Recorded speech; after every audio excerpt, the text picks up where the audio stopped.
What is going on, guys? Dave from Wake Up It's Football alongside of Ezra from Idiot Sports Talk, bringing you guys yet another episode of the Red Zone Blitz. We're making up for the one that we missed this last week, so we're doing a Saturday edition. Ezra from Idiot Sports Talk, how's it going? Everything's good. I just, about 10 minutes ago, I think I may seen the greatest Madden commercial of all time with Kevin Hart. I don't know if you guys seen it. I just posted it up on the Idiot Sports Talk Facebook page. You know, I just shared the link. It was 3.5 minutes long.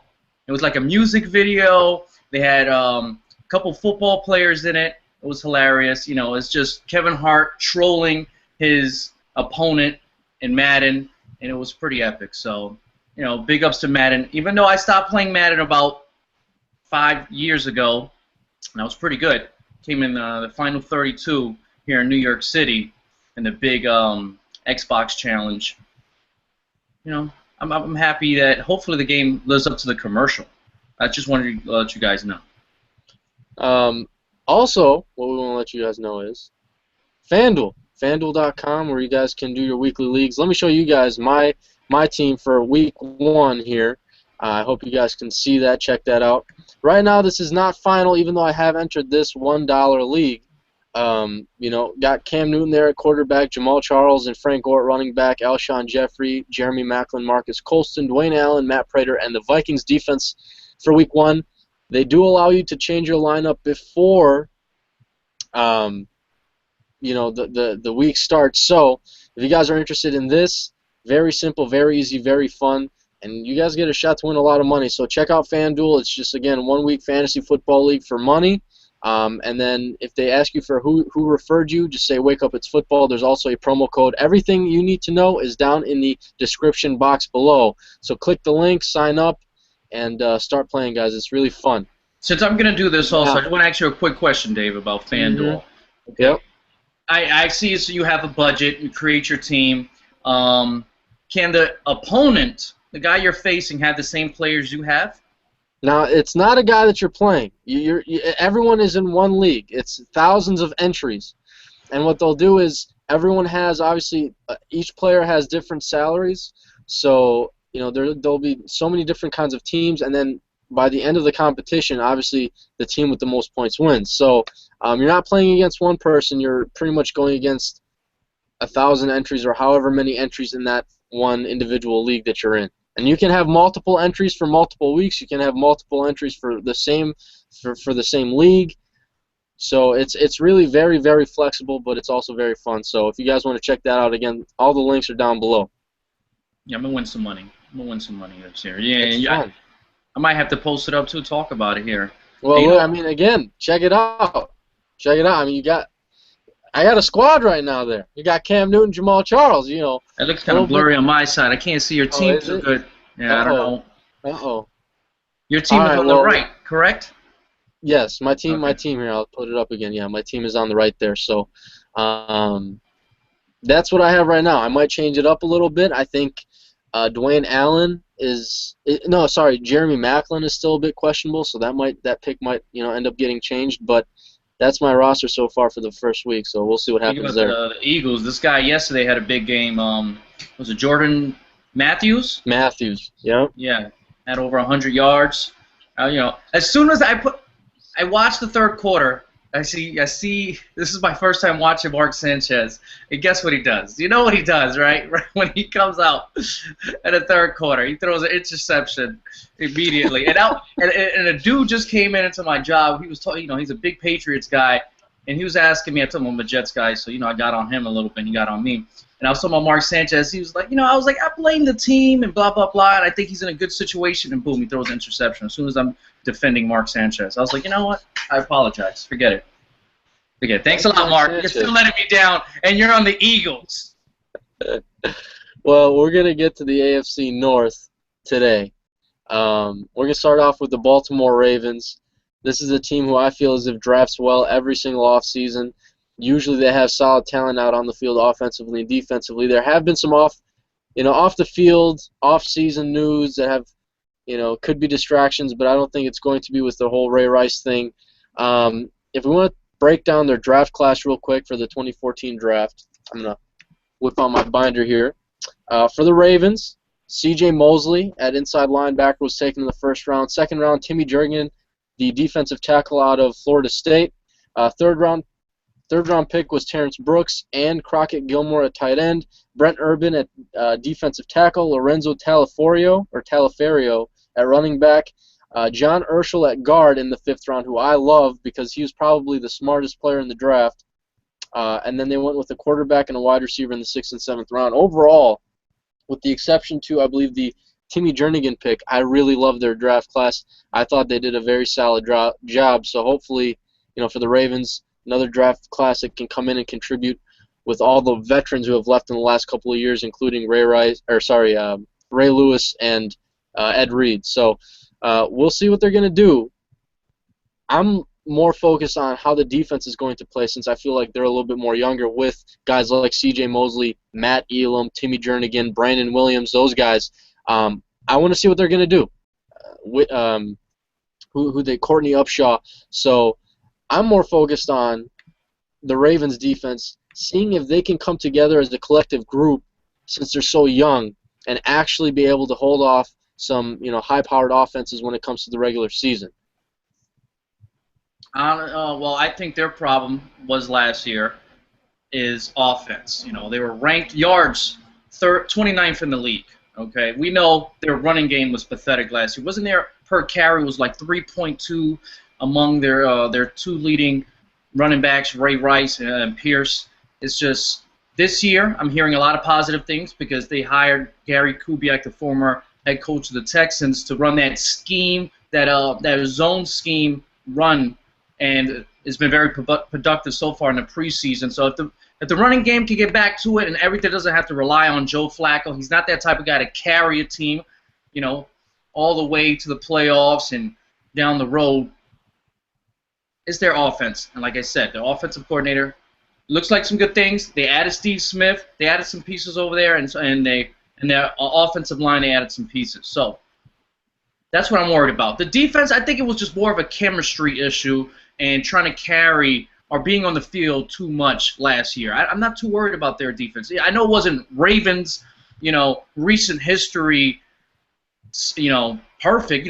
They're always in the top 5 or top 10 in a lot of categories and, very fierce defense. They were in the top 12 last year, top 15, I believe. Good, not Ravens great, but I'm worried about their offense. I think they got to have their defense off the field more often, and Ray Rice has got to have a bounce back, season after those 2 games that he suspended. Well, you say you're worried about their offense. I mean, let's take a look at who they brought in. Dennis Pitta, tight end, was a free agent. They re-signed him. I believe he's a top 10 tight end in this league. Steve Smith, formerly of the Carolina Panthers, signed by the Baltimore Ravens. That's an additional weapon for Joe Flacco. Jacoby Jones was re-signed. Owen Daniels was brought in from the Houston Texans. So at tight end and wide receiver, they've been able to maintain some of the guys they've had. They've been able to bring some guys in, and that is also going to help kind of spread that offense out a little bit more for Joe Flacco, give him some weapons, give him some options. On the defensive front, they have lost Arthur Jones to the Colts. Corey Graham is now a Buffalo Bill. James, I can never say his last name. I think it's Ihadebo, is now a Detroit Lion. But all in all, some of the top free agents that they did bring in were offensive weapons for Flacco. I don't really have a problem with the offensive line for the most part. I feel like they're strong in that area. So overall, I mean, on paper, we're always talking about on paper when it comes to preseason. They're not a bad-looking team, and I like what they've done. I just want to say they only averaged 20 points last year per game, which was 25th. And I think that was partially due to Ray Rice's production. I think that had to do a lot of his production. He's their best offensive player. Their production, and it's just they just weren't in sync last year. They had their Super Bowl run. They lost. Remember, they lost a lot of people in that offseason in their Super Bowl run. So I think it was just an adjustment period. But at the same time, with Ray Rice's production, with how that division is constructed, I feel like it's more of a low-scoring 13-10, 17-14 type of wins. Whenever those whenever those four teams come and play together, they're not going to be high-scoring, high-powered games, and usually they aren't. So when it comes to that kind of game play, you need a running back who can produce for you. You need a guy who can keep pounding away at defenses. Ray Rice wasn't really able to do that last year, and now with him coming into this offseason with all of this, this whole story around him and his domestic abuse problem with his wife and him being suspended for 2 games, Bernard Pierce needs to step up in weeks 1 and weeks 2 until Ray Rice can come back. But I'm not worried about Ray Rice producing. I still think he can do it. I think so too. He's still young. He doesn't have all the miles that he has on him like other running backs that some teams are leaning on, like a Steven Jackson in Atlanta. So Ray Rice, still a guy who could be a top 10 running back this year. But you should treat him like that in fantasy football, guys. Okay, treat him like that, top 10 guy. Treat him like that, but just keep in mind he's not going to be available for the first 2 weeks. And to get to your point about this division, for a second I was like, yeah, this is probably the best division in the AFC. Then I was like, I don't know. I don't want to say they're the best division. They're the most competitive division in the AFC amongst each other. And all 4 teams have big-time question marks on the offensive side of the ball. But all 4 teams are in the top 10 yardage-wise and in the top 15 in defenses. So I don't know if I want to go as far as this is the best division in the AFC. I think AFC West might trump them because, they have higher, big-time teams. And another thing is I don't think that everybody had the Bengals winning the division last year. It was a clear-cut best team in that division. Everybody mostly agreed. I think the gap is closer this year. David, do you agree the Bengals and everybody else here in this division? Well, if I'm picking a team right now, I'm picking the Bengals. But I'm saying, do you think the gap is closer? I do, and it's funny I'm going to say this, but I feel like the team that makes it even closer is the Browns, because of what they've been able to do, how their defense is constructed. I feel like usually it's a 3-team race, and a couple of years ago it was just a 2-team race between the Ravens and the Steelers. Now you throw in the Bengals in there. Now you can throw in the Browns in there because the Browns are a team who I feel are only a quarterback away from being competitive in that division and potentially winning a wild card spot. So I think overall, yes, it is definitely closer, but my money would still be on the Bengals to win this one. They got Andy Dalton, I understand. By the end of the year. Well, it's not just Andy Dalton. Not just Andy Dalton. Kid. I hear you. Andy Dalton, 100. I like him. Not just Andy Dalton. That defense is nasty. Ooh, Andy Dalton. You want to head down to the FanDuel comment box here? A lot of people are getting on me actually for watching or for having a Red Zone Blitz while the Packers are playing the Rams. Now, I do have the game on. I am watching my Packers as I'm broadcasting here. And I'll tell you what, if you guys have been watching this from the first snap, Aaron Rodgers just looks like a surgeon. He played for 2 drives, looked phenomenal. Now Scott Tolzien is in there. I'm watching my Green Bay Packers. Thumbs up, guys. But I skip Jet preseason games. No, you need to watch your backups. You need to watch those guys that Rex Ryan has an eye on. If the game is on and I'm home or something, but I'm not going out my way. I am not ruining my day, changing. I'm not scheduling everything around a Jets preseason game. I would. I'm not doing That's your team. That is my team, but it's preseason. It is. I know it is preseason, but there's always those undrafted guys you have to watch and see who you're. If the Honeys call me and be like, "Hey, I want to see you," am I gonna say no? Jets preseason game is on. Can't do that. Can't do that. My honey was. Now if it was a regular season. No, you love me, you care about me. You're gonna have to wait till after this game. Okay? If you don't understand that, you got to go. It's just plain and simple. Preseason, it's compromise. Sure. I have to. I missed the last week because I was busy. I was in Texas. They didn't get the game there. And I was disappointed. I don't care so much. I don't even know when's the next time the Jets preseason game is. I don't know who they're playing against. I don't care for preseason. It's still football, man. If it's there, I'll watch. Like I said yesterday, Eagles. Patriots. Let me watch a little bit of. Speaking about Jimmy G. Lighting up preseason, isn't he? I read that he did. I didn't watch it. I was watching it. He was thrown to that fullback looking like, I don't know what his name is, but he looks like Mike Allstott to me. I guess because he's a fullback and he's white. But, he was lighting up. Jimmy G, he looks, composed. Everything you saw in college was translating into the pros. And, this kid, he might be the heir apparent a couple years down the road. He might be. I like him. Hey, you can sit there. Hey, you don't want to like him. You're not going to. I know I don't want to. I know this. Okay, I know this. Hopefully, Tom Brady wants to play another 6 years, and this kid has to. He's like, you know what? I'm going somewhere else. Maybe he signs with the Jets and his rookie deal. Let's check out the FanDuel comment box. See what you guys have to say about this Ravens team, and everyone's talking about Rodgers and the Rams and the Packers playing right now. But Q-Bone Football says Baltimore should finish second in the North this year. So I guess he believes, they improved. Said should. 18 Lockhart says the fact that they were available to get Arthur Brown and C.J. Mosley in back-to-back drafts is unfair.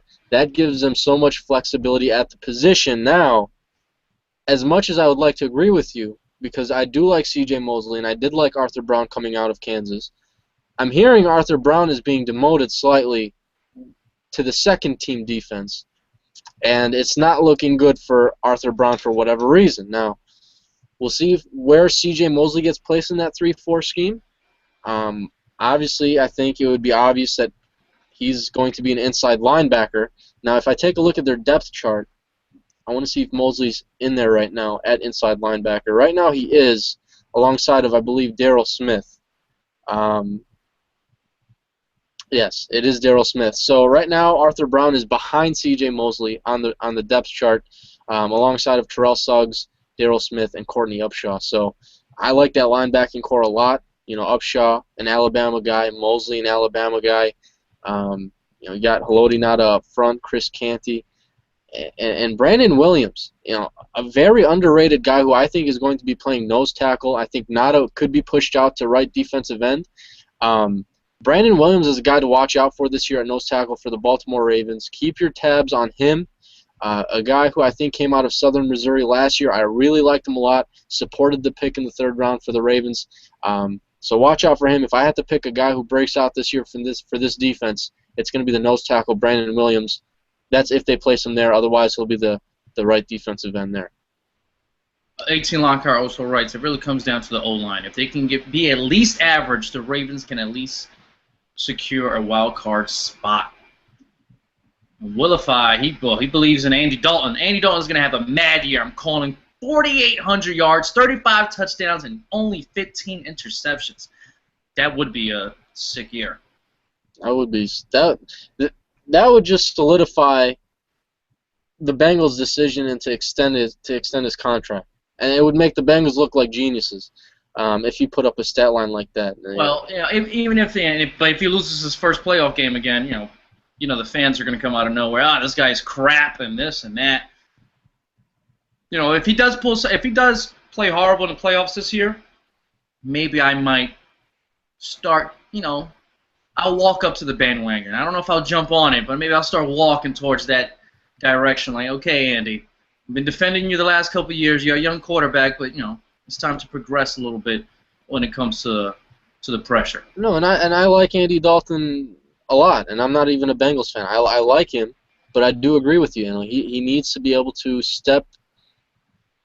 make an extra step at least in the playoff direction. I think if he doesn't take his team to the playoffs this year, it would definitely be a disappointing season. But if he can at least push them to the divisional round, that would be great. I mean, to simply put it, just because they keep going to the wild card round, they keep going to the first round of the playoffs, and then they lose, and that's all they do every year for the last 3 years, I believe. So Andy Dalton needs to step up. Got paid. Now it's time to play like it. So, on that note, do we want to talk about the Bengals? Yeah, I guess so. That's what we're talking about. This is the big daddy, right? It's got to be the most complete team in this division. But let's get it. I Let's get with the think it's draft got the picks. nastiest defense in the division. But Excuse me, their defense, huh? I said I think they have the nastiest defense in the division. And they had injuries last year in the defense too, right? Big time injuries, and they were in the top 5, I believe. I think they were 5th in the league in points given up, 19.1, tied with the Kansas City Chiefs. And you know, this team isn't a. I think they're 6th in points from last year. They scored about 27 points per game last year. This team is just balanced, and they deserve a lot of credit for all the young talent they have for their scouts. Mike Brown's always been getting killed throughout his ownership of the Bengals, but you know, we should. I feel like I have to give the man some praise, okay, for being loyal to Marvin Lewis. Yes. Getting the scouts, the right people in, and just getting the right talent, and he has all the pieces to really be a strong contender for the chip. Break down the draft picks real quick. First round, they went with cornerback Darquez Dennard out of Michigan State, arguably the best corner in the draft this last season. Jeremy Hill at running back, who I will hit on in a minute, in the second round. Will Clark, the defensive end, in the third round. Russell Bodine, I believe it is, the center, in the fourth. A.J. McCarron, quarterback out of Alabama, in the fifth. James Wright, wide receiver, in the seventh. And Lavelle Westbrooks, defensive back, in the seventh. Overall, I did not think this draft class was very bad. I thought it was a little bit above average. The pick that I really actually liked was Jeremy Hill at running back. Now, Jeremy Hill, guy who had some off the field issues at LSU, still will bring that bulldozer type of running back style of a threat to the Cincinnati Bengals when you pair him up with Giovanni Bernard, because Giovanni Bernard is not very big. You added Jeremy Hill, who's more of like a bowling ball. Now you got a thunder and lightning almost. And I know Gio, has a little bit of bulk to him, but he's a little bit shorter. And I think Jeremy Hill is taller than Giovanni Bernard. They have a little bit of a different style of running back between the two, and when you put them together, I think it's going to help that offense out even more, and it's going to make them even more dangerous. So don't forget about Ben Jarvis Greenhouse, but I don't think he's going to be as much of a threat as some of the younger guys at the position. And they have a lot of depth at the position. I think they also have Rex Burkhead and a couple other guys. So right now, I like what they did, especially with the Jeremy Hill pick in the second round when it comes to their draft class. And I thought that was their kryptonite last year. A lot of times on the offensive end was they were not able to get those tough yards, those short yards for maybe a first down or a touchdown. Just get those tough yards. Even overall, they had a very good, year rushing the ball. But per carry, it was 3.6, which was, let me see, I think 27th in the league, tied with Arizona Cardinals. So hopefully Hill will improve that. I just thought the short yardage game was weak last year for them. And that's what I think they need to improve on, especially when you're playing against, very good defenses in the playoffs and et cetera, and especially in this division. So that's where I think their kryptonite was last year. And like you said, they drafted a guy to try to correct it, but now it's got to translate on the field. I mean, if you look at some of the weapons Dalton has on this offense. Oh, man. I mean, everyone knows A.J. Green. Everyone knows A.J. Green. Mohamed Sanu. Brandon Tate. Not a real big weapon, not a big name. The receiver position I think could be addressed a little bit, but then at tight end, Jermaine Gresham has produced so far in the NFL. Tyler Eifert, you kind of pair them up. If you have two tight end sets, I believe you have two tight ends that will be able to produce for you. I don't think Andy Dalton. And you forgot Marvin Jones, who had 10 touchdowns last year for them. Yes, Marvin Jones. I did forget Marvin Jones, who I don't know if he's hurt at the moment. I'm going to take a look at his thing, but I read somewhere, I don't know if it was him or some other Bengals wide receiver. Let me see. He's questionable right now with a foot injury. I think he should be okay for the season opener, though. Or sorry, actually no, I'm wrong. It says the Bengals hope that Jones will be ready to play following their Week 4 bye. So he's actually out for an extensive amount of time. I want to say that would probably put him around 2 months. So almost in 8 weeks he should be ready. That's when the Bengals hope to get him back. So he's actually hurt, which is actually a big blow for the Cincinnati Bengals. If we want to take a look at their activities in free agency, take a look at the Cincinnati Bengals, see kind of what they did. Michael Johnson, the defensive end, actually made his departure to the Tampa Bay Buccaneers. They did bring in Daniel Manning at safety from the Houston Texans. They also brought in Jason Campbell to back Andy Dalton up. Some bigger names. I think Anthony Collins is now a Tampa Bay Buccaneer who plays offensive tackle. Not too many other huge names that were signed and left. Just Andrew Hawkins, I think, is a guy who could produce at the slot wide receiver position. He's now a Cleveland Brown. So not a lot of big names with the exception of Michael Johnson, who made his departure. But overall, I think their draft class was solid. I think they're a team who are still headed in the right direction, even though they've made the playoffs the last 3 years. We'll see what they can do. Right now, to me, they're the favorites to win this division. Yeah, they are the favorites, and I like their strategy. They're not going out there signing big-time free agents, because, like you said, this is a young team. They need to save that cap money, which they have plenty of, to re-sign a lot of their own players. And I guess another thing is that if you're a Bengals fan, I guess you have to worry about, even though I like him a lot, though he should be a head coach in the near future again, Hugh Jackson, is they lost both of their coordinators, their offensive and defensive coordinators, because they went on to become head coaches of the Washington Redskins and the Minnesota Vikings. So that could be something they could look at. But Hugh Jackson, who took over the offensive coordinator duties, I thought he deserved that job with the Raiders. He should have kept it. I wish he was the offensive coordinator for the Jets, to be honest. So I think they'll be okay there. Defensively, we got to see if, chemistry-wise, which was on point last year and the last couple years, is that going to come down a little bit because they lost Zimmer. Q1 Football says Hill and Bernard equals a dangerous combination, which I do agree with, like I mentioned. Willify believes that re-signing A.J. Green is going to be the biggest problem this year for the Cincinnati Bengals. I think that's why they didn't go out and sign a bunch of free agents this year, because I think they kept in mind that A.J. Green is going to be a free agent. I don't know if it's going to be a huge problem for them. I think it's just going to have to come down to how much money they're going to offer A.J. Green across, however many years they want to keep him. And I'm sure they're going to want to keep him for as long as possible.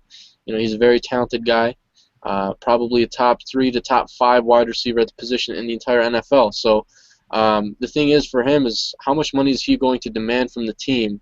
But I'm almost positive the Bengals will go out of their way to make sure that they hold on to A.J. Green. He'll probably become the highest paid wide receiver in the league. If not, top 3. Because he's going to get paid for sure, no doubt about it.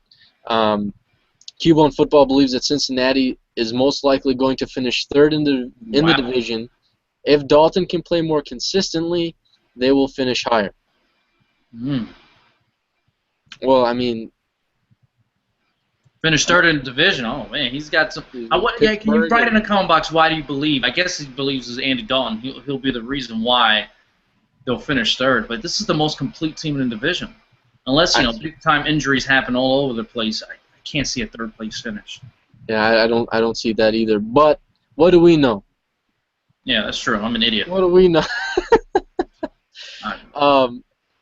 For those of you guys just joining us, shout out to FanDuel.com sponsoring the show.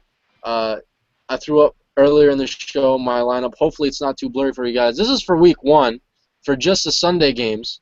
My lineup, it can be changed before the week starts in Week 1, but you got Cam Newton there, Jamal Charles, Frank Gore, Alshon Jeffrey, Macklin, Colston, Dwayne Allen, Prater, and the Minnesota Vikings defense. That's who I have right now for my Week 1 lineup for just the Sunday games, and that's just one league. So if you guys want to know or learn more about FanDuel.com, it's super fun.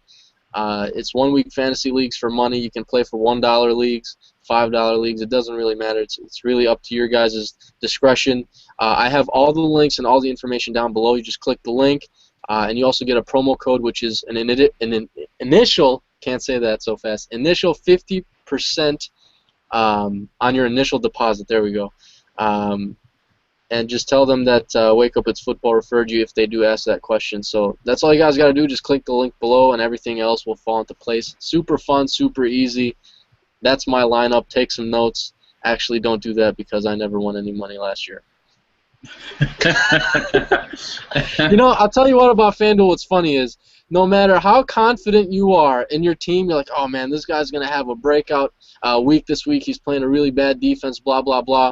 And you can feel that about your entire roster, and none of it goes according to plan, and you'll click on some of the guys who won money, a lot of money in that league.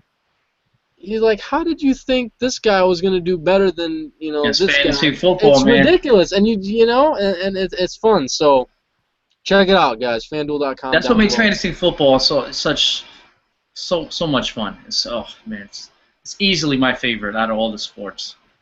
Super fun. Super fun. Okay, so what's the next thing we're going to talk? We're going to talk about the hottest name in football. Johnny Manziel. Johnny Football. Yeah, buddy. Talk about the Cleveland Browns here.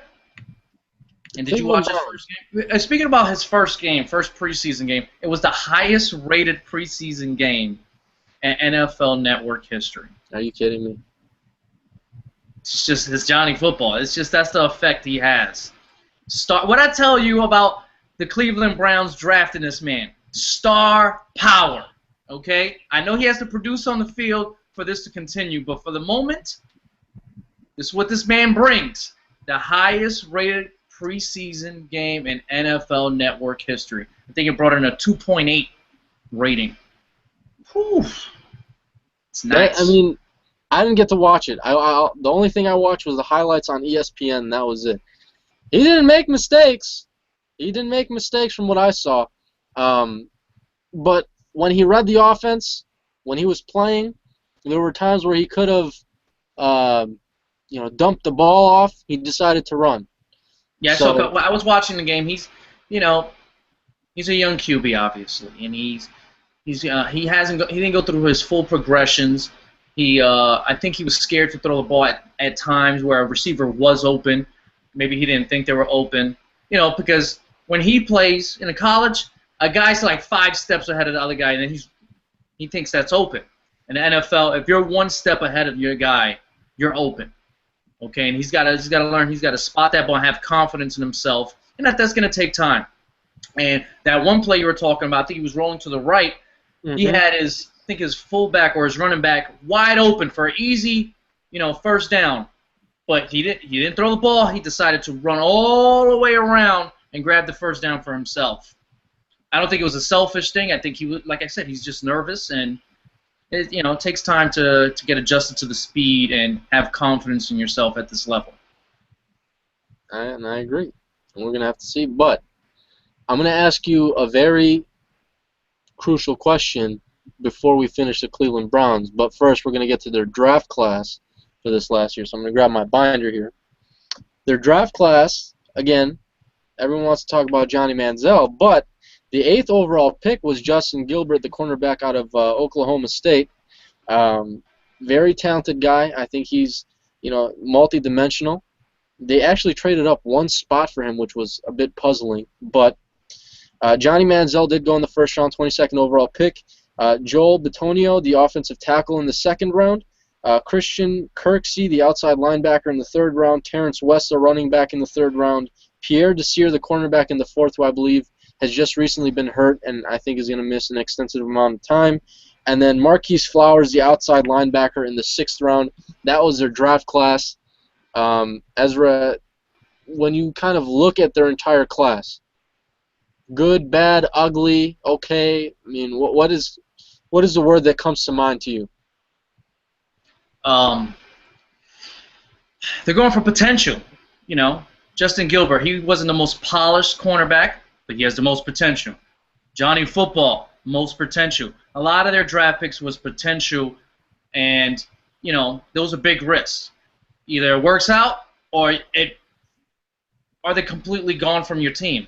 It's the extremes when it comes to this big time potential, draft picks. Usually you want to go for a guy, even if he doesn't have that high ceiling, he's going to produce, he's going to be a starter, he can provide on special teams. These guys just went for I want Pro Bowlers at these positions. If not, they're just going to suck. So I think that's what I think of this draft. And I just got slammed like Macho Hulk Hogan body slammed in a FanDuel comment box. But we'll get in that in a few minutes. It's got on me bad. Uh-oh. I see it. Somebody got on you real bad. I can only laugh at it. We'll get to that in a second. But if you want to break down some of the stuff they did in free agency, first of all, Alex Mack, best center in the league, re-signed with the transition tag by the Cleveland Browns. That was a huge signing. T.J. Ward has made his departure at safety to the Denver Broncos. Dante Whitner was brought in to replace him from the 49ers. DeQuil Jackson was cut and signed with the Indianapolis Colts. They bring in 2 wide receivers in Miles Austin and Nate Burleson. Jason Campbell was also brought in. He made his departure to the Cincinnati Bengals. Billy Cundiff was re-signed at kicker. Carlos Dansby comes in at linebacker.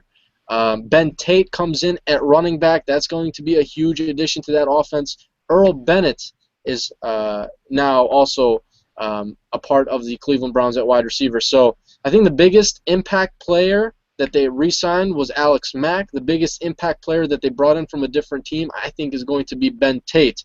So I don't think they did a bad job. They replaced T.J. Ward with Dante Whitner. They bring in a couple of receivers in Miles Austin and Nate Burleson. I don't think they did very bad in free agency. So those are my initial thoughts on that. Not very initial, actually, but when you kind of look over the list. And I'm looking at their 4-3 defense because I think someone asked about Geno Atkins, who did go out last year. Geno Atkins, I don't know if he's going to be hindered by that injury. I think he's going to jump back on the field and do what he was doing, just like he was before the injury. A guy that needs a shout-out is Vontaze Burfict, who's really been terrorizing offenses for the last couple of seasons, who went undrafted. This is a guy who's first-round potential, goes undrafted the last couple of years, has been amazing for them. So that's a guy who I like on that defense. I think their secondary could be the weakest part or weakest point of their team or just that defensive unit. But overall, like we've been saying, holy crap, we're talking about the Bengals. I was talking about the Bengals. You all right there? I thought you just was talking about the Geno Atkins thing for a second, just to get that out. And yeah, we're on the Browns, and I'll let you readjust here. But I'm gonna go on the Browns again. Like I stated earlier, most of the offenses. The offenses were all the question marks on all these teams, and once again, it's with the Cleveland Browns. They went through 3. They had a lot of injuries last year. They had 3 quarterbacks start for them last year. And a big problem for them last year was their running game. They traded Trent Richardson, and they just couldn't get going with the running game. Last year they were ranked 27th in the league. What was it? 86 yards per game. And you were talking about Ben Tate, who I love the signing, but I've been watching this guy in preseason. Terrence West. He looks like a solid pickup, man. I'm loving the way he's running the ball, the energy he's bringing. I think people need to look out for this guy a little bit. Terrence West, he's going to be, he might be competing and stealing some carries away from Ben Tate throughout the year, which bothers me for fantasy football aspects. You were talking about the wide receivers. I think that's probably their weakest thing on the offensive side of the ball. You got Miles Austin, you got Nate Burleson, injury-prone guys, and Miles Austin hasn't been himself since he's been with Kim Kardashian, okay? It's just the man. It just has never lived up to it. He's a solid guy, I guess. Is he a number 2 at this point? I don't think so, but they better hope so. And you got Josh Gordon, who smoking up the joint, pun intended. So whoever the quarterback is, Brian Hoyer, Johnny Football, these wide receiver issues need to be ironed out. Okay, they better hope some young guys step up or something, or this passing game will still struggle because their wide receiver is just not up to par. And it's just I think that might be their biggest weakness on the offensive side of the ball. Because I think they've made some corrections at the running back. Their offensive line is real good, and their defense, like I said, top 15 defense. Even though they give up a lot of points, yardage-wise, they're a top 10 defense, but they gave up over 20. Let me see, 24 points was it? 25.4 points per game. That's a lot of points to give up, and that's what That's why they got a defensive head coach, right? To shore it up, and we'll see what happens. Hopefully, Justin Gilbert provides that shutdown corner they're looking for on the other side of the field. Because if you got him and Harden, I'm thinking about James Harden, Hayden. Is it Hayden? Hayden, yes. Hayden, you got those two shutdown cornerbacks, in the passing league, that's going to help your defense tremendously, and you're going to not give up 25 points per game if people can't pass on you willingly. I was taking a look at the comment box, the FanDuel comment box. Tomahawk said and made a very good point. He says, I can't help but feel that they really dropped the ball by not taking Sammy Watkins with the Josh Gordon situation looming. And, I have to agree with that because they did trade back out of the 4th overall pick with Buffalo to draft Sammy Watkins. And they decided to take, what's his name? Justin Gilbert. So I don't know why they felt as if their wide receiver position as a whole wasn't weak when I feel like it was, and many people felt like it was, and they didn't even draft a wide receiver in the entire draft class. And a deep wide receiver draft class, too. It was super deep. It was very deep. I wouldn't be surprised if, we see 3 or 4 of these guys in the first 2 seasons make the Pro Bowl. They need to seriously trade for Marvin McNutt right now. Just do it. Guy's 6'3". It's a monster. What is it? I'm saying you got to correct this situation. Marvin McNutt is your savior. They can trade a 7th-round pick for Marvin McNutt if they want. Well, he might get cut during the preseason. But no, seriously, I do agree with you. I think the wide receiver position on that team is the weakest point, even with the additions of Miles Austin and Nate Burleson, who keeps breaking his arms and legs because of pizza and other things. So, like he's doing it on purpose. He goes, salary guaranteed for the year. Anyway, I'm taking a look again at the FanDuel comment box. Cubone says that the Browns will finish 4th, and then MES Guy 101 says the Browns will not finish last in their division and will be in the playoff hunt. So Cubone and MES Guy, are on 2 different ends here. One thinks the Browns have potential, the other says they're going to finish 4th. So, like I was saying, there is potential there.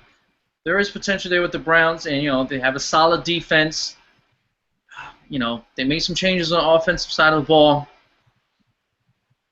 I think some things have to go in their favor for them to have a chance at a playoff. So like some injuries got to happen. Manziel. Well, Johnny Manziel's got to pan out, or Brian Hurst, whoever's the starter. You got to have consistency at running back and the quarterback position. But I think other stuff needs to happen outside that, like to other teams, like injuries or something. Something drastic for another team to really take a step back for the Browns to overtake them.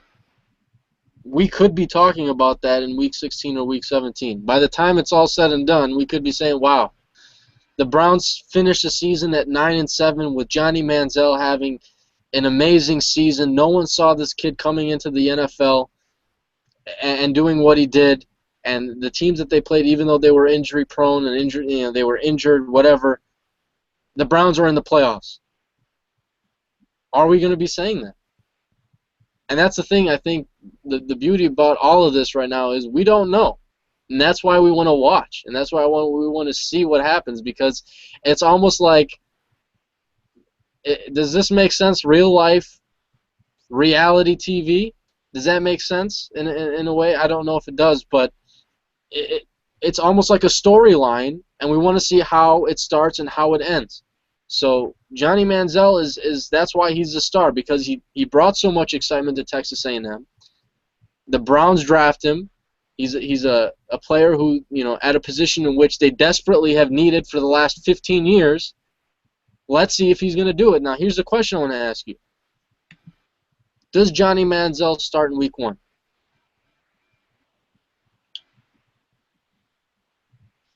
Man, I think he gained some traction from the preseason, but overall, I'm going to say no. I'm going to say no.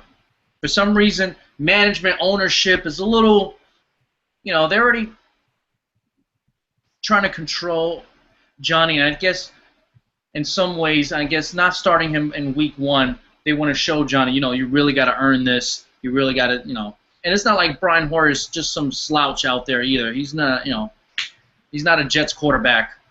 So I'm gonna say Brian Hoyer starts week 1. I think it's just more of a message to Johnny. You want this job, you really got to take it. This is not yours to be given. I asked the question, and I don't know what answer I can give. I don't know. I really don't. I mean, I'd say it's 50-50 right now, because I think a part of the organization wants them to start Manziel because of the excitement, because of his potential, because of what he can bring to them. But at the same time, they don't want his inexperience to be a factor. They don't want his off-the-field issues to be a factor, so they would start Hoyer. And I think they're probably, right now, at this point, from what they've seen so far, slightly torn. And they don't know which way to go. That's why they're going to use these three preseason games to kind of give them a direction. But I think it's 50-50 right now. It really could go Hoyer, and it really could go Manziel, and I don't know if I can answer that question right now. But maybe I can ask you guys a question who are watching right now. In the FanDuel comment box, let me know what you guys think. Who starts week 1 for the Cleveland Browns, Brian Hoyer or Johnny Manziel? Now, I know someone in the FanDuel comment box also said that, as Willify, I really hate Johnny Manziel. I mean, hate him more than anyone, more than Kanye, Bieber, LeBron, everyone.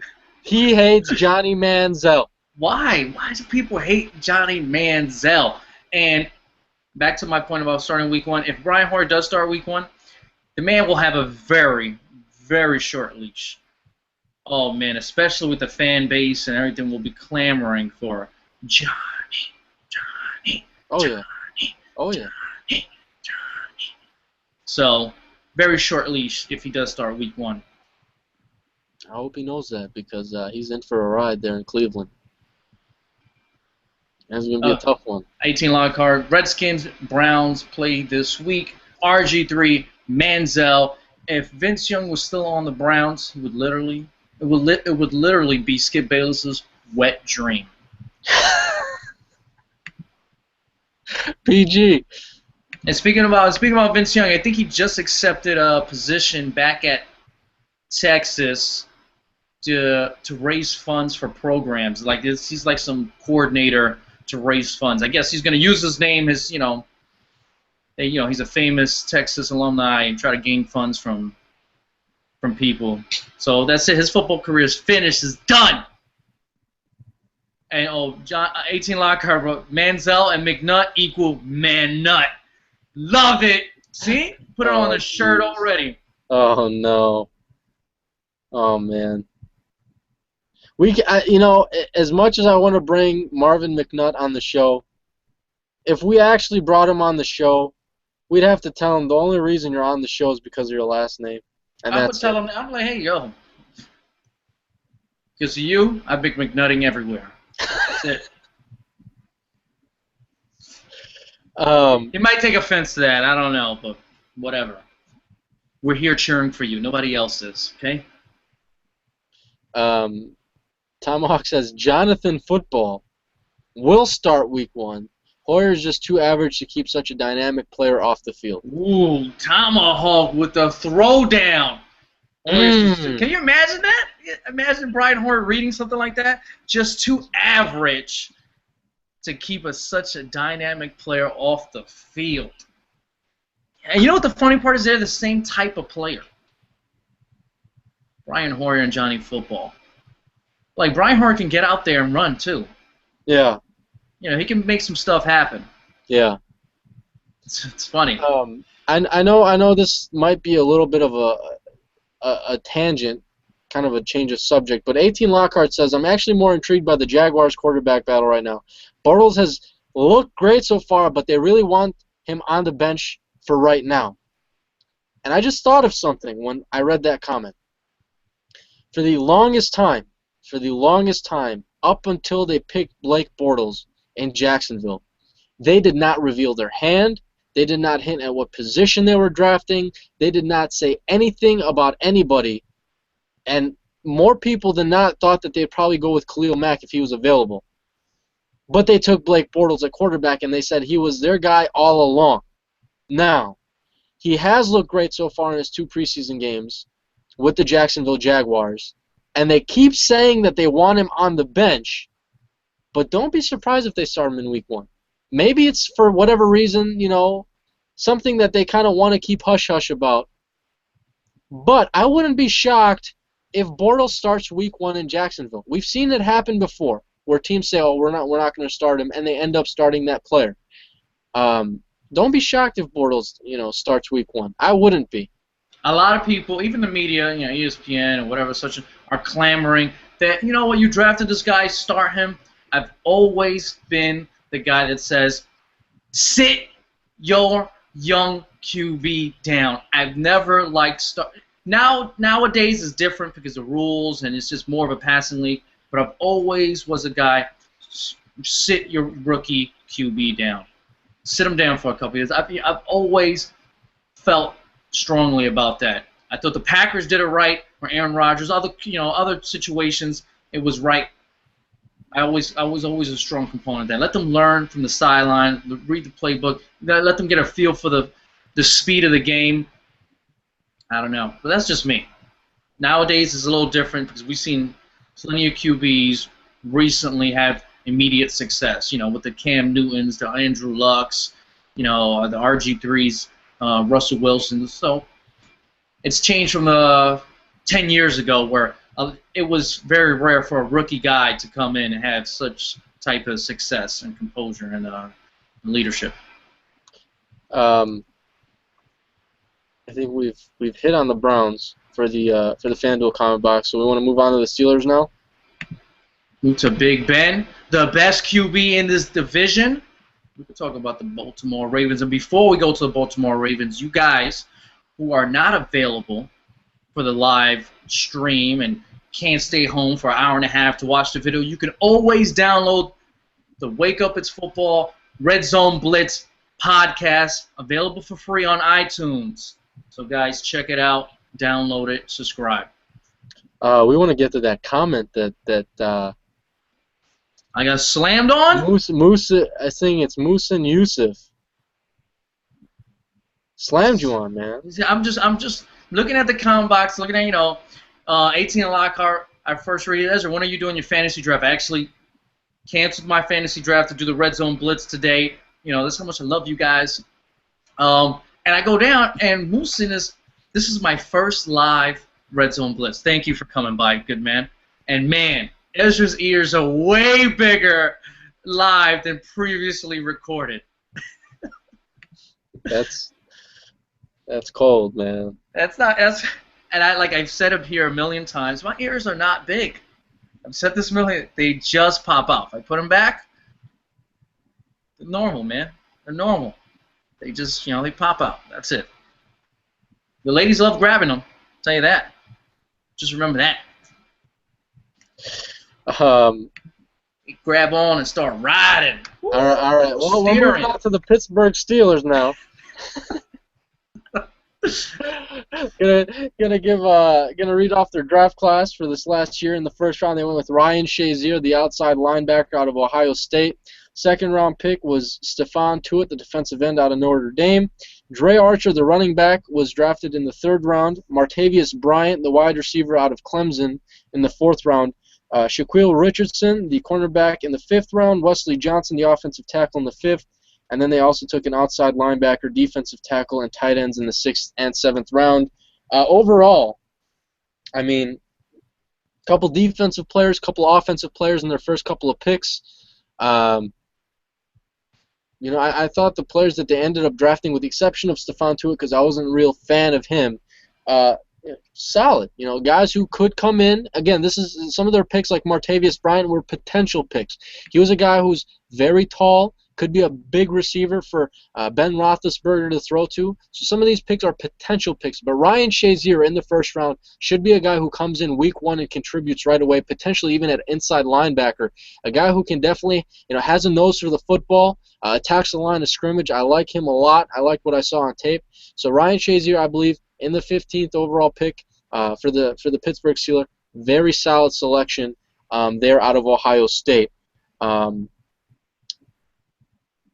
Ezra, any kind of initial thoughts or anything about their draft class really for them? Their draft class, it's just what can you say? It's typical Steeler draft classes. They go for defense, who are high potential guys or smart guys, and they went for rushing the passer. If you look at their the first two picks, and they went for another running back. Typical Steeler draft class, good, very solid. They know guys that will contribute, will be on the team. That's it. So I have no problem with their draft class. I thought it was a good job. And like I mentioned earlier, with I believe it was the Cincinnati Bengals. Might have been the Bengals or the Browns. This is a division that needs to be ran on the ground. Some of the colder games that are played in the AFC and NFC North. So with that being said, sometimes you can't throw the football very well. You need running backs, and now they bring in Dre Archer in the third round. They bring in LeGarrette Blount, formerly of the Patriots, and let's not forget about their big man who they drafted last year in Le'Veon Bell. So they have guys there at the position who can carry the ball for them, most of them being young and talented. So they knew what they wanted to address. I feel like they had a couple of holes on their team, and I think they went out and filled them. The one position I'm not a super fan of is the tight end position on the team, and Heath Miller. He's kind of old, but different story for a different day. Overall, I think their offense is equipped to protect Roethlisberger, to support Roethlisberger, to help him kind of get out of this funk that the Steelers have been in the last couple of years offensively, because they haven't made the playoffs in, was it 2 years? I might be wrong on that. But it hasn't been Pittsburgh Steelers football the last couple of seasons for them, so they need to get back on track. Now, I know how much you love Ben Roethlisberger. It's my boy. I'm not as huge of a fan as you, and I don't know. I mean, I'd say he's probably somewhere in that 9th to 10th spot when it comes to ranking quarterbacks. Not an elite quarterback, in my opinion. But he's still a guy who's going to be able to get them to the playoffs, as he's showcased before, and win Super Bowls. But if we want to hit their free agency thing really quickly here before we head down to the FanDuel comment box here, re-signed Jason Roadless with the transition tag. Mike Mitchell is now a Pittsburgh Steeler at the safety position. LeGarrette Blount, as I mentioned earlier, running back, now a Pittsburgh Steeler. Jonathan Dwyer, running back, now a Arizona Cardinal. Darius Hayward-Bay at wide receiver, now a Pittsburgh Steeler. Ziggy Hood made his departure to the Jaguars. Arthur Moats is now a Pittsburgh Steeler at linebacker. Emmanuel Sanders, probably one of the bigger names at wide receiver in this free agency class, went to the Denver Broncos. And a couple of other names. Lamar Woodley is now with the Raiders. Al Woods is now with the Titans. Ryan Clark is now with the Redskins. Jericho Cotchery is now with the Panthers. That Panthers receiving core is funny to look at. But hey, Cotchery had 10 touchdowns last year. Cotchery is old, and he had 10 touchdowns. Dang. I don't think he's going to do that again.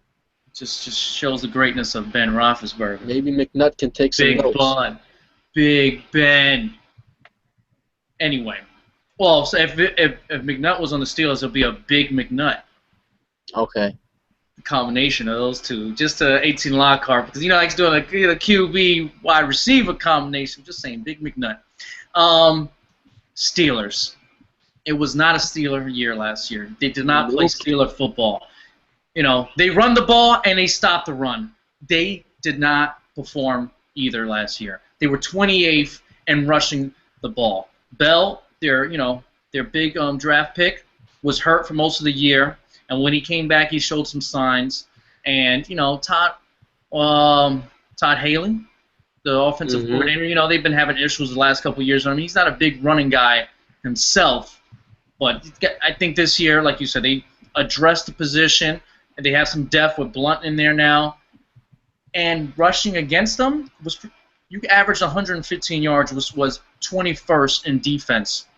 So those two areas, they need to get back to Steeler football. And that, like I said, rushing the passer was, they kind of concentrated on the draft picks. Even though they let go of Lamar Whitley, they only had 34 sacks last year, which was, I think right here, tied for 25th in the league with the Giants and Cowboys. So that's what it is. Rushing the QB, stopping the run, and running the ball, controlling the clock, playing that Steeler football. They need to get back to it. They did not play last year, and that was their biggest problem. And they focused this offseason on trying to get back to that. Will it be able to get done?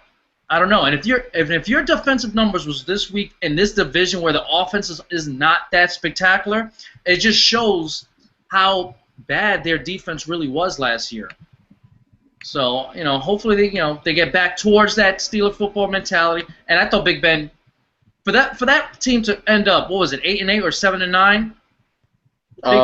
Big Ben had a big year last year, man. He deserves a lot of credit. I know he's not, because his numbers has never been very sexy.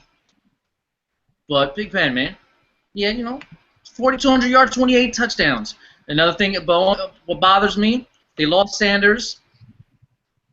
Their wide receiver core is not so great. That's one thing that will bother me if I'm a Steelers fan. It's just their wide receiver core, but it's the Steelers. They seem like they always find somebody to pick up the slack, and they did draft a guy with big-time potential. What was it, that 6'3" guy who runs like a 4'3"? Yeah, so they're having high hopes for him, and that's what you got to hope for if you're a Steelers fan. MES guy says the Steelers are too old in their secondary and they won't be able to match up against fast receivers. Now, if you want to take a look at their projected 4 starters and William Gay at cornerback, he's 29 years of age. Troy Polamalu at safety is 33 years of age. Mike Mitchell, who just was brought in from the Panthers, is 27. And Ike Taylor at cornerback is 34. So I think 2 out of the 3 are very old. I mean, a guy that could potentially replace Troy Polamalu is Shamarko Thomas, who was drafted, I believe, last year. I think they had – when did they draft him? What round here? Let me take a look at Shamarko. He was drafted in the 4th round out of Syracuse. 29 total tackles last year. Didn't do a whole lot. I want to say he played in most of the games. He was kind of showcased a little bit, but Troy took most of the reps there. I think he also played a little bit of special teams. 22 total tackles, 7 assists. Not much of a stat line for Shamarko, but they need to find a couple of younger guys who can replace Polamalu and Ike Taylor. That's why they didn't bring back Ryan Clark. He was also, I believe, mid-30s as well. They need to get younger in that secondary, so I can agree with that comment for the Pittsburgh Steelers there. I agree with that comment, but their defense has never been really predicated on, shut down corners or fast corners or whatever the case may be. It's like they like their corners to be physical so they could give their outside linebackers, their defensive line, time to, apply pressure to the QB and disrupt their timing.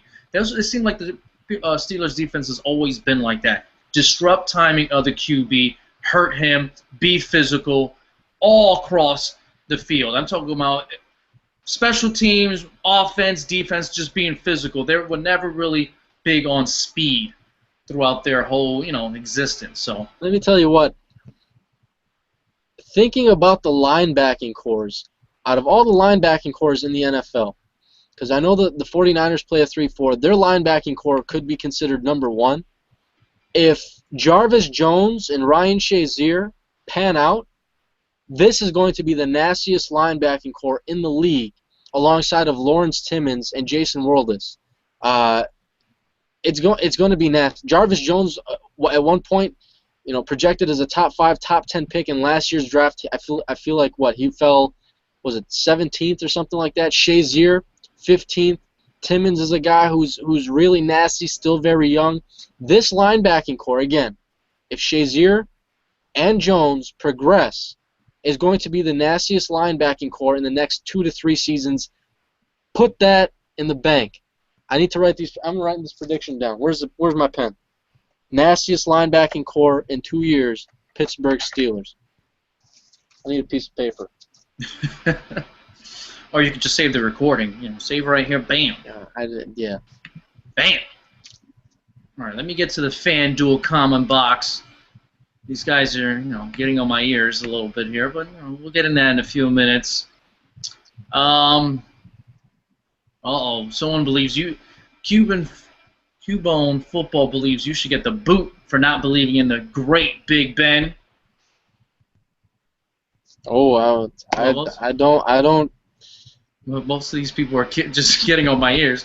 Cubone also says Steelers finished first. Wow, so he's got them winning the division, which I don't think is a huge surprise. No.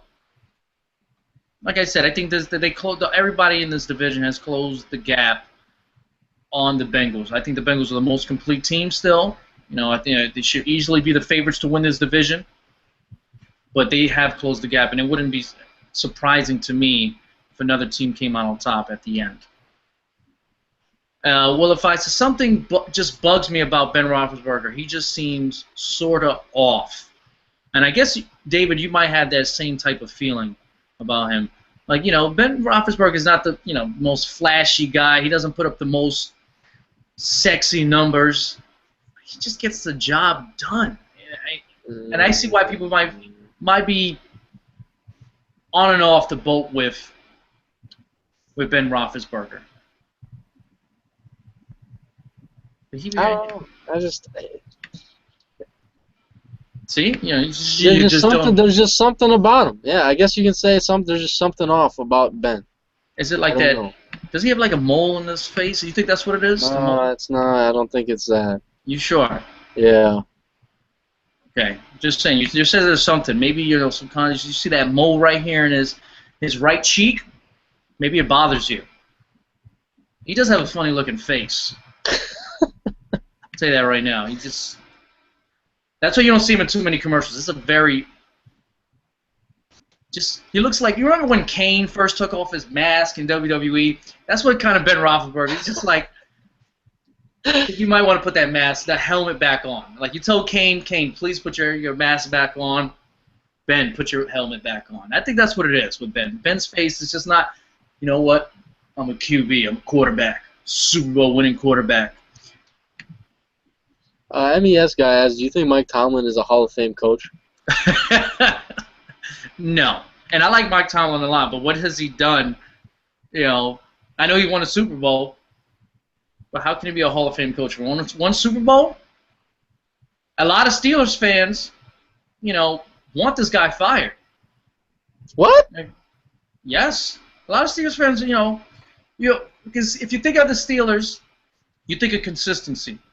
Playoffs every year, great defense, running the ball. Mike Tomlin has missed the playoffs. The defense has not been great. They're not running the ball. I think Steelers fans are saying, this is not Steeler football. This is not the Steeler organization that I'm used to. And when you're used to something, and they're pointing at Mike Tomlin because that's the thing though. Like Steelers fans, they're used to going to Super Bowls, but Mike Tomlin has led his team to 2. I understand. So why would they? But for to them, it seems like an eternity since the last time. Oh my goodness. Hey, you're talking to a Jets fan. Believe me, I wish I had Mike Tomlin's quote unquote success. I don't think the number is that high that I wouldn't say 60% of Steeler Nation wants him gone, but I think this number is a lot higher than the last couple, coaches. You remember, you got 2 coaches, 2 Hall of Fame, all-time great coaches prior to Mike Tomlin. So Steeler fans are just used to, that solidified greatness at coaching. If you see a Steelers fan who says fire Mike Tomlin, tell him to stop acting so spoiled, because they should be grateful for the fact that him as a coach has led that team to 2 Super Bowls. How many teams can say that? Not many. Can the Browns say that? Can the Ravens say that? Can the But Bengals Steelers say fans that? would say the first Super Bowl they won with Cowher's players. That I don't care whose players they won. It doesn't matter because he was the one who's coaching the team. I agree. I'm not here saying these fans are right about getting rid of Mike Tomlin. I'm just saying this is what they will tell you. He didn't win with his own players. Ever since the regime and the players that have been under him, it's been disappointment. It just hasn't been Steeler football. His program is ruining the Steeler organization. That's what they will tell you. And I think they find it disgusting that the Bengals is that's leading the way here in this division, even though the Ravens won the Super Bowl 2 years ago. The Steeler fans, that's what they're seeing. They're seeing the Bengals really good. Okay, a very complete team. They saw the Ravens win the Super Bowl 2 years ago. Steeler fans aren't happy right now. So they're going to take out frustration somewhere. Who do you think they're going to take frustration out? It's usually the QB. They're not going to take it on the guy that got them 2 Super Bowls. They're going to point at the coach. I think they're right, but that's what they're going to do. Let's see let's see. Forget what I think. Let's see what you guys think down in the FanDuel comment box. I just think that's ridiculous. But no, that's a good question. Tomahawk asked,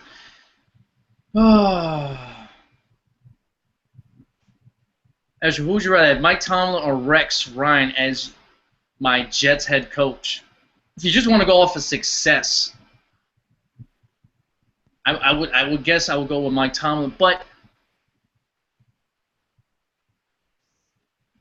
the Mike Tomlin has the Steeler organization, that mindset, the great ownership, very good scouts behind him. But I know what I'm gonna get with Rex. I'm gonna say Mike Tomlin. If you go for a ranking, I'm gonna put Mike Tomlin ahead of Rex Ryan.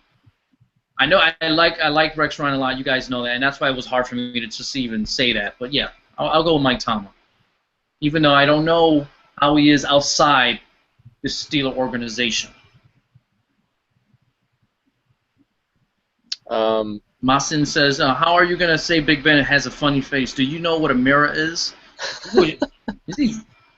Okay, I may have, my ears may pop out and stuff like that. But let's be serious. Let's be serious. It's got to be the sexiest man on YouTube. Easy. Look at this.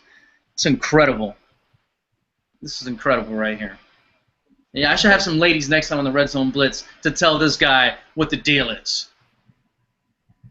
Well, I just watched my Packers score a touchdown, so you're happy. There's a flag on the play. You know what it is? It's got to be holding. But Willify says, I hate Steeler fans always living in the past. It's upsetting because I can't live in the past. He can't live in the past. Penalty decline, touchdown. Not too many comments right now. Tomahawk, Big Ben is elite. The numbers last year back it up. Oh, this is a good question from Ty. He asks, which head coach from the AFC North is most likely to get fired after the 2014 season? Damn, that is a tough question, but I'm going to say Mike Pettine. Yeah, me too. That's the guy I'll do with because the Ravens are not going to fire Harbaugh because he just won a Super Bowl 2 years ago. And to me, he's easily top 3, top 5 head coaches in the NFL. We just talked about the success of Mike Tomlin, and their 2 previous coaches had the job for at least 15 years each. I can't believe I forgot the other guy for a second. Okay, Ravens. Oh, Marvin Lewis.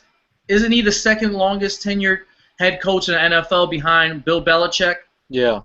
So him and Mike Brown got something going on, and he had about 60-70% of his seasons have been losing seasons, and he still had a job, and the Bengals are good.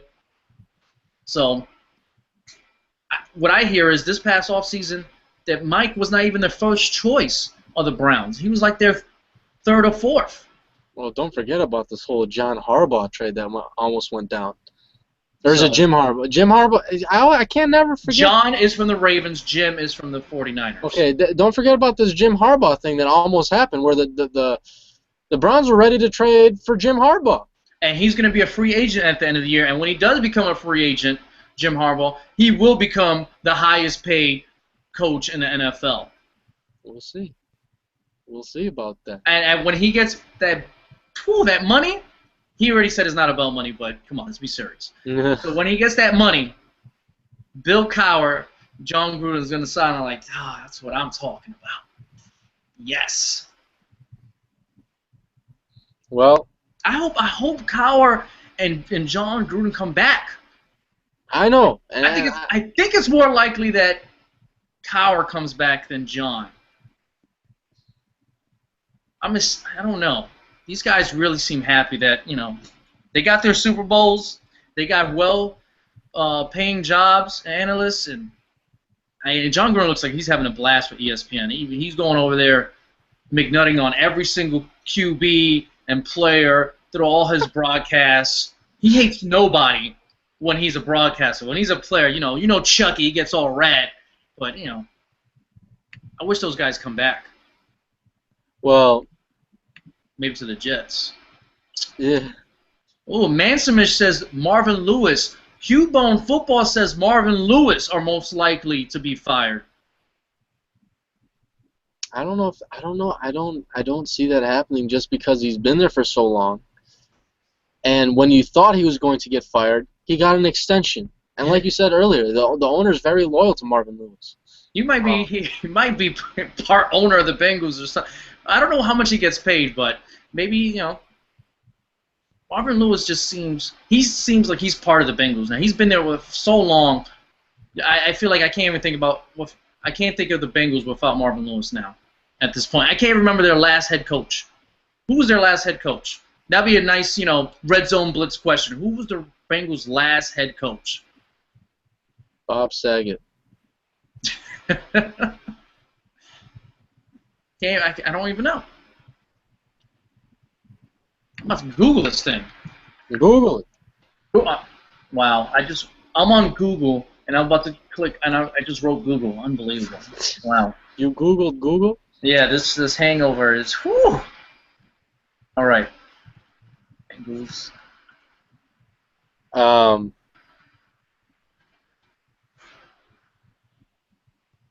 We're gonna have to get ourselves an MVP here picked out as well for the show. I already know who I think. Wow! Well, it's he is the Steelers' current defensive coordinator. Dick LeBeau was the last. Was it really? Yep, Dick LeBeau. He was 2 years, and his record was 12 wins. 33 losses with the Bengals. Huh. So there you go. And Marvin Lewis has been with the Bengals since 2003, and he won the Coach of the Year in 2009. Interesting. Dick LeBeau.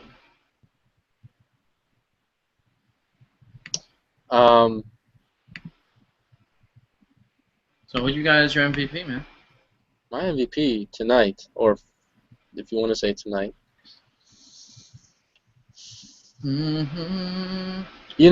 It's between two people. Two regulars tonight. But I'm going to go with... Gosh, man. I think I'm going to go with Tomahawk. Wow, you're going to... My two were Cubone Football and 18 Lockhart. And the second one for me was 18 Lockhart. I haven't given 18 Lockhart an MVP in a long time. And he shows up every week. I was going to, that's my MVP tonight. 18. Me and 18 Lockhart, I don't know why. Love the man. He hates me. So we have this love-hate relationship. But I'm giving it to 18 Lockhart tonight because, he is... If this was NASCAR, Okay, the point system.